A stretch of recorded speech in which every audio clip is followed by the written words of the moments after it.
Stop waiting for your life to improve in order to start feeling good. While you stand there, shoulders tense, breathing shallow, waiting for the phone to ring, the bill to be paid, the person to come back, the external signal to appear, you are, without realizing it, imprinting within your own biology the exact emotional state that prevents that change from happening. The order you believe is natural. First reality gets resolved, then I calm down, is the most silent and most costly neurobiological mistake of your life. In the next few minutes, you will understand why your brain is not waiting for a result. It is generating the result it already knows, and how to reverse this before the day ends. Pay attention to what is happening inside you right now. If you are like most people who come across a video like this, there is a constant backdrop running in your mind, a kind of chronic waiting. You wake up expecting something to be resolved. You go to sleep expecting some sign to arrive. You spend the whole day holding your emotional breath, waiting for that moment when you can finally relax. You think, when I get that contract, I'll let go. When that conversation happens, I'll let go. When that person says yes, when the test comes back clean, when the money comes in, when the project works out, then yes, I'll be able to rest inside. And without realizing it, you have handed over control of your nervous system to events that are not under your control. You have become a hostage to an external proof that hasn't even arrived yet. Your body, which doesn't understand when, but only now, starts living as if that proof will never come. Every day, every minute. This is not a matter of mindset. It is a matter of biochemistry. When you maintain this state of waiting, your body is not neutral. It is pumping out small, continuous doses of cortisol and adrenaline, hormones that exist for a single evolutionary purpose, to prepare you for an imminent threat. The problem is that the threat in your case is not a predator, not a physical danger. The threat is the possibility that the good news won't arrive. It is the hypothesis of failure. It is the mental image of the email that never came. And the body cannot tell the difference. For biology, an imagined threat and a real threat produce exactly the same chemical menu. You have therefore been living for months, perhaps years, in a diluted, chronic version of survival mode. And it is from this state that you are trying to build the life you want. It is like trying to plant a flower in soil you water with salt every day, and then wondering why it doesn't bloom. Here is the cruel detail. The more you wait to feel good before acting, the more your nervous system learns that feeling good is an external event, and the brain, which is a machine of efficiency, begins to associate tranquility with things that are beyond your reach. You can no longer access calm on your own, only through a stimulus, only through proof. You have become dependent on confirmation, addicted to approval, and all the while, no one is showing up with the proof. Because without your knowledge, it is precisely the smell of your desperation that is driving away what you claim to want. There is an old misunderstanding about how the brain works. People imagine that the brain is a receiver, a passive organ that captures what is out there and brings it inside. That is false. The brain is not a receiver of reality. It is a generator. It does not show you the reality that exists. It shows you the reality it expects to find based on everything you have lived through before. Every time you went through a disappointment, every time you trusted and were betrayed, every time you bet everything and lost, every time you heard a no at the moment you desperately needed a yes. Those experiences did not just remain in your autobiographical memory. They were converted into neural pathways, into shortcuts, into automatic predictions of how the world behaves. And that's why today, even when faced with a new opportunity, your brain can, in a millisecond, come up with 10 reasons to be suspicious. It's not trying to sabotage you. It's trying to protect you with the only material it has, the past. It consults the old file, finds the pain pattern, and stamps that pattern onto the present. You think you're evaluating a new situation, but you're only reliving, internally, old ones. It's like opening the same book every day, expecting a different ending. It won't happen. The ending is written in the first pages, carved into the neural pathways of a body addicted to stress. And the last page is always the same because biology insists on repeating the pattern it knows. That internal map is so powerful it filters what you can see. There are opportunities crossing your path right now, while you watch this video, that your brain is discarding as Not for me. This won't work. This is too good to be true. And it discards them before you can even formulate a rational thought about it, because for the brain trained in failure, too good is synonymous with dangerous. Trust became risk, peace became suspicion, and you can't receive what your biology was taught to associate with disappointment. Here's where the point nobody wants to see comes in. You will not think your way out of this loop. You cannot argue rationally with a pattern that is engraved below the conscious level of your mind, in the limbic system, in the body. You've tried. You've read books, you've written affirmations, you've listened to audios, you've stared at the ceiling at 3 in the morning, promising yourself that tomorrow would be different. And tomorrow morning the same emotional pattern returned. Not because you're weak, because the pattern doesn't live in your speech, it lives in your biochemistry. And biochemistry is not convinced by words. It is convinced by repeated states. That's why I prepared the Imán de Prosperidade for you. It's not a mindset course. It's not motivational. It's not content for you to take notes on and forget the following week. It's a guided 28-day journey designed to bypass your conscious mind, the one that has already tried, already knows, already understands, and print directly onto your biology the frequency of real, spiritual, emotional, and financial abundance. 28 days to leave the scarcity identity, the automatic reflex of fear, the body addicted to waiting, and embody the one that money seeks, not the one who chases money, the one money recognizes. The access is in the first pinned comment of this video. If you understood that the problem was never effort, it was state, comment now. Eu escolo o novo estado. That comment is the first instruction you send to your field, and it begins to act immediately. Come back with me inside the mechanics. There is a classic experiment, replicated dozens of times in serious labs, where researchers asked a group of people to simply imagine they were playing piano 1 hour a day without actually playing. Another group played real piano 1 hour a day. After 2 weeks, both groups showed nearly identical changes in the brain regions associated with finger motor skills. The brain of the group that only imagined reacted as if they had played. Hold on to that information. It's going to change how you look at your thoughts from now on.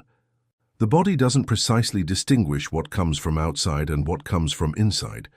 When you imagine a scene of failure, the meeting going wrong, the person not responding, the money not arriving, the disappointment happening, your body processes that scene as if it were happening in real time. The heart races, digestion stops, shoulders rise, breathing tightens. Microdoses of stress are released into the bloodstream. You've just experienced failure before it existed. And worse, you've just taught your body that this is the default state of your life. Repeat this 1,000 times a week, as you've been doing without realizing it, and the result is predictable. Your body begins to live chemically as if failure had already happened. And here is where things get frightening. From a certain point on, your body no longer needs the thoughts of failure to produce this state. It has already learned. It already spends the whole day on the frequency of fear on its own, even when you try to think positive. You've become a hostage of an emotion that was taught by repetition. Your mind says it will work out, while your body screams, where is the proof? This misalignment is what is called a mixed signal. And the field does not respond to mixed signals. It responds to the strongest one. And the strongest is always the body's, because the body's energetic signature is the signature of your current identity. Now reverse the process. If the body reacts to imagined realities, that holds for fear, but it holds exactly the same for security.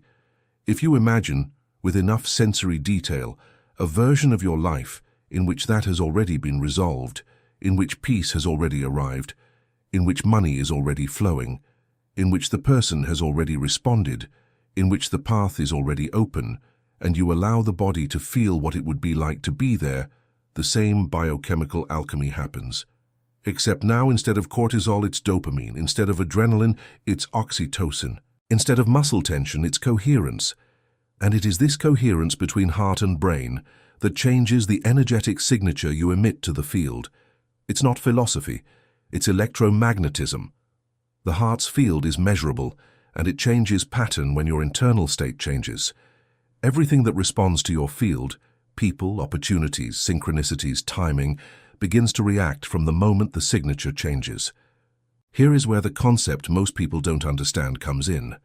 What you call the self, your personality, your way, your manner of reacting, is not an essential truth. It's a pattern. It's a sequence of emotions you've repeated so many times throughout life that it became automatic. The old version of you is literally a circuit, an emotional algorithm, a conditioned response. When a boss speaks in a certain tone of voice, an old circuit fires. When someone takes too long to reply to a message, an old circuit fires. When the bill arrives, when the month turns, when the year ends, an old circuit fires. And you believe you are reacting to the present. You are not. You are reacting to the past that was recorded inside the circuit. Identity change doesn't happen when you promise to change. It happens when you stop allowing old triggers to fire old circuits. And that requires one thing no one wants to do: stay uncomfortable. Because the body, which is addicted to your emotional past, will complain. It will want to return to fear, to anxiety, to waiting. It will generate a feeling that something is wrong when you try to feel peace without an external reason for it. That feeling that something is wrong is not a real warning. It's the withdrawal syndrome of the old self.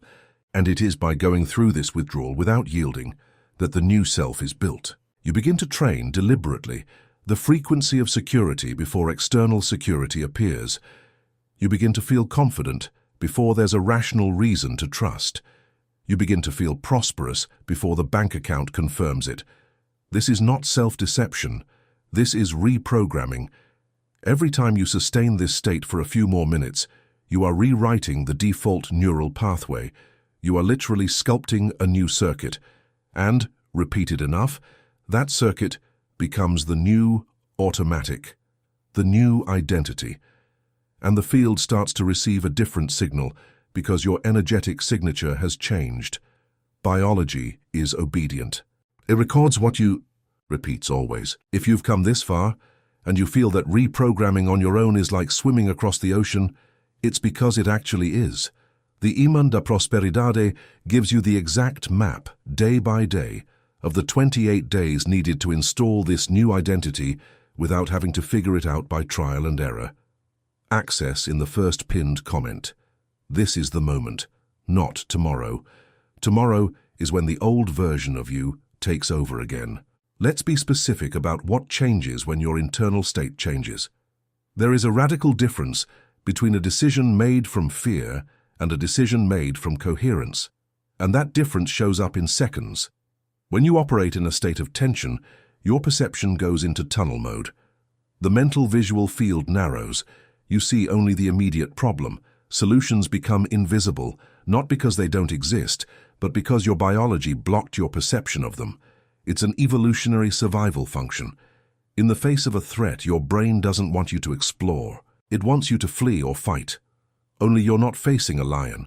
You're facing a bill, a difficult conversation, a career decision. And responding to these things with lion biology is the reason you make decisions that, weeks later, you look back and don't understand where they came from. When you change your state, when you enter coherence before acting, your perceptual field opens up. You start to see variables that were there the whole time, a person to talk to, an alternative to investigate, a path you had discarded, a reformulation of a proposal no one had considered. You didn't get smarter, you got broader. And that breadth is the difference between life stalling and life moving. Your communication also changes. People don't hear your words, they hear your state. When you speak from fear, the other person, even without realizing it, activates defensive mode. He senses the hunger in your tone, he feels the pressure in your request, and he pulls away. When you speak from coherence, the other person relaxes, he trusts, he offers. Not because you used the right word, but because your body emitted a security signature that his body recognized. Every interaction in your life is mediated by this invisible layer, and it is defined by your state, not by your strategy. And finally, timing changes. What you forced for months from within despair when you arrive in the right state resolves in days. It's not magic. It's that opportunities that were blocked by your mixed signal can now get through. And you start to experience that feeling that everything is conspiring in your favor. It's not. You just stopped conspiring against yourself. This doesn't happen by luck. It happens by practice. And practice has a specific mechanics. Every great athlete, every great artist, every high-performance surgeon does the same thing before executing. They mentally rehearse. They close their eyes and live in the internal plane, the perfect execution before the real moment. They feel the body already in position, the movements already flowing, the result already delivered. And when the time comes, the body executes because it has already executed before on the inside. Their biology has already been prepared. You can do the same with your life. Every day before the day happens, you have a window. It could be 10 minutes, it could be 20. You sit down, you close your eyes, and you don't visualize in the shallow sense of imagining images. You enter the state. You feel in your body what it would be like to wake up in a life where that problem had already resolved, what it would be like to breathe without that weight, what it would be like to talk to someone without the hunger for approval, what it would be like to look in the mirror coming from the place of who already is, not from the place of who still needs to be. You sustain that emotion, not for a few seconds, for long enough for your brain to understand that this is the new standard to be recorded, for long enough for your brainwaves to slow down from agitated beta to alpha, and with practice for theta, is the state where the conscious mind loosens and new information can be imprinted directly onto the subconscious. This isn't meditation as distraction, it's meditation as installation. You're not running from the world, you're teaching your body which inner world to create, and then, when you open your eyes, the external world has a different filter. You start acting from that state, and the day shapes itself from what you installed in that window. The mistake most people make is thinking this should be easy, or should work the first time. It doesn't. The first few times, the old self will pull you back in seconds. The mind will wander, the to-do list will scream, the body will complain. This is normal. It's normal because the neural pathway of the old self has 30 years, 40 years of repetition. The new pathway has 30 seconds. You need to give it repetition, day after day, until the new becomes the wide road and the old becomes the abandoned path. That's neuroplasticity. It's the only rule that governs the human brain, and it works for everyone without exception. Let me tell you something. I once lost something important. I won't go into details, but it was the kind of loss that makes the ground disappear beneath your feet. And in the first weeks, I did exactly what most people do. I waited for the world to give back. I waited for the phone to ring. I waited for some external force to show me it would be okay. And the world didn't give back. The world kept reacting to the signature I was emitting, which was one of pain, fear, and demand. Each day was worse. Each day my body produced more of the same, and the external reality reflected more of the same. It was a cycle, and inside the cycle, I was certain that the only way out was for proof to arrive from outside. That's when I made a decision that at the time seemed insane. I decided to act like someone who already knew everything would work out, without any proof from outside, without any sign, without any rational indication. I decided that I would behave, breathe, speak, make decisions, look at people, and sustain the emotions of a version of myself that had already made it through that. I wasn't pretending. I was becoming. And here's the detail that changes everything. I didn't become that version because things worked out. Things started to work out because I became that version. The order most people believe in, first the outcome, then the state, is the inverted order.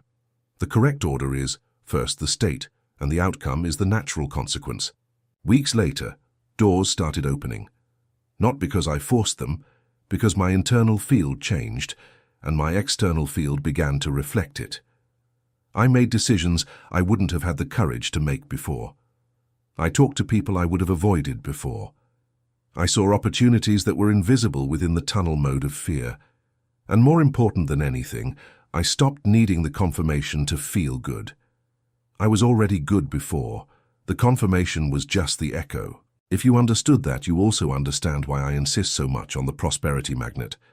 It's not about believing in me. It's about you having, for the first time, a daily protocol, tested, guided, that installs this new state inside you in 28 days, without you having to cross the desert alone between the old self and the new, without you having to figure out on your own how to sustain coherence when the body screams to go back. You have the audios, you have the sequence, you have the exact instruction for each day. And you have the window that closes, because while you delay, the old self keeps being recorded. Every day that passes without a new instruction, the body records the old instruction. The access link is in the first pinned comment of this video. If you're going to start, the moment is now, before the old self invents another very convincing excuse to leave it for tomorrow. And here we arrive at the point that changes everything. True transformation doesn't happen on the day life gives you the proof you've been waited. It happens much earlier. It happens on the day you stop needing the proof, on the day peace stops being conditional, on the day you wake up and the first sensation in your body is safety. Not because something got resolved, but because this has become your default, your 0 point, your installed identity. From that day on, external results become bonuses, no longer the price of your sanity. They come and you receive them with joy. They are delayed and you remain steady. Someone confirms and you thank them without euphoria. Someone disappears and you stay whole. You stop being an emotional weather vane spinning at the whim of outside events, and you become an internal structure that holds itself up. And the field, which always responded to your state, begins to respond to your stability. That's why people who reach this point all tell a similar story. Life got better after they stopped needing life to get better. It's not irony, it's mechanics. You are going to close this video now, and one of two things will happen. Either you will go back to the usual routine, and tomorrow, when the alarm goes off, your body will wake up in exactly the same emotional pattern as yesterday, and the day will repeat itself like all the days before. Or you will make a different choice. You will start today, now, installing the new state, knowing that the only person who can give this instruction to your body is you. No one will do it for you. No external result will do it for you. Your biology is waiting for your command, and it will keep recording exactly what you deliver. If you understood, I want you to comment now with these exact words, the sentence, "I am the proof before the result." It's not a comment to boost the video. It's a command. It's the first instruction you deliver to your field, saying that the waiting is over, that the order is reversed, that now the state leads and the result is just the echo. Write that sentence and observe what happens in your body as your fingers type. That slight shiver, that slight relief, that slight straightening of the spine. That's the new circuit beginning to be recorded. Right beneath your speech, straight into your biology. The choice is yours, and it's now.